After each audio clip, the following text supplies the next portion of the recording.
They said, being skinny, I'd be picture perfect. They said having power would leave me feeling satisfied.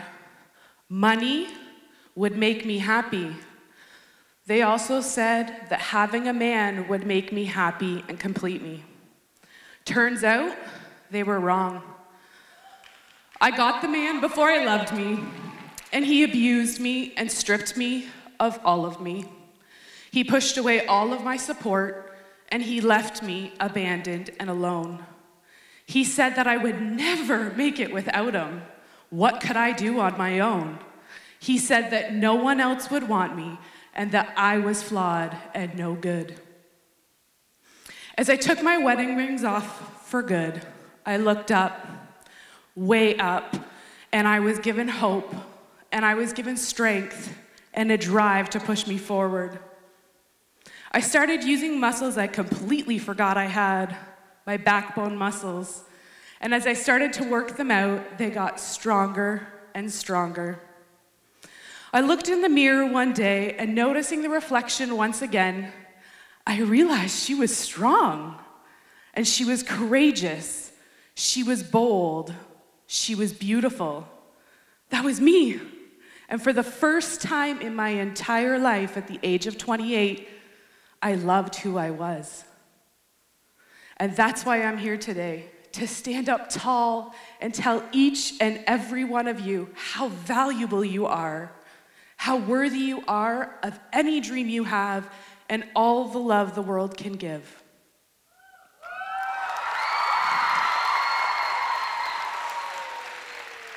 So I'm just gonna get them to go back a slide. So when I was growing up, I was told a lot of horrible things. I was fat, I was ugly, I was stupid, I would never make it. They would snort as I walked by, they would say I caused earthquakes. In grade 5, I came home, got a bath, and my mom noticed bruises all over me because the guys had beat me up because I was fat. So how did that affect me? That really destroyed all of who I was. I didn't believe in myself. I started making fun of myself before anybody else could. I cried a lot, and it left me in a place that I didn't know my value. It also led me to make some really poor decisions. If I could get you to go through the next 2 slides, sorry. As a result, I was grounded almost half of high school because I tried to hang out with the cool crowd. I tried to lose a lot of weight to get really skinny, so I would work out 3 hours a day, 6 days a week, and throw up after almost every workout. I hardly ate, but even when I got to my lowest weight, I still wasn't happy. Then it got worse. I still didn't deal with not loving myself, and I married somebody. At the age of 26, I married somebody who was abusive and who did not treat me well. If I had learned to love me, I probably wouldn't have made that decision. But then one day a light bulb came on, and I realized, hey, I'm pretty valuable. I have so much going for me. I'm worthy. I'm worthy of love. I'm worthy of an awesome life, and I'm pretty awesome. But it was hard to get there, and I get girls asking me a lot, well, how did you learn to love yourself? So one of the biggest things that I did is I would write out everything that I loved about me. So not just the outside, but the inside. So that I was strong, that I was confident, that I was beautiful, that I was compassionate. And I put this in front of my mirror and I would read it out loud every single day. And one day, I started to believe it. And that was one of the greatest days. And I remember driving to a friend's house, and I got to her house and I said, I get it. I get it. I have finally learned to love me, and I see what you see. And it was such a beautiful day. And that's why I'm here today, to tell you of your worth and your value, and to get to the place that you love you.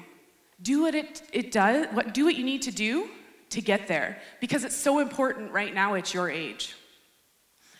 Now, another part of the process was once I finally got to the place of learning to love me, I started modeling in the plus-size industry, and it was just sort of a dream in the back pocket, and Then I entered in the Miss Plus Canada pageant and ended up winning. And I had actually planned on not winning, so my life was very different.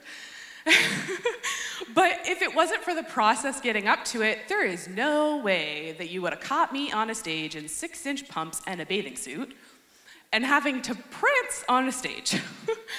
So because of that journey, it's what led me to being able to do Miss Plus Canada.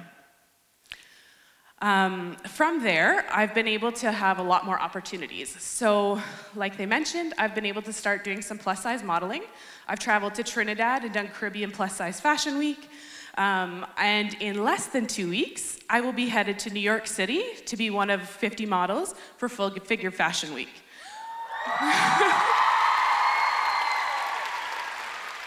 Which, when I was gonna audition, I had actually thought, I don't think I got what it takes. I'm a queen, but I'm not a polished one.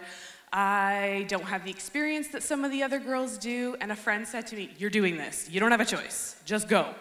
So I went, and it was a terrifying experience. But if I didn't go, if I didn't try, I wouldn't be going to New York in 2 weeks. So I just want to take this opportunity to really, really tell you to go after your dreams, believe in yourself, and go after it with all you've got. One other final thing is, when I grew up, I wanted to be a model because I thought that that meant I was pretty, that that validated who I was, but it doesn't. I know who I am, and whether I model or not, or my career goes anywhere in modeling or not, I know my worth and my value, and modeling does not mean that I am pretty.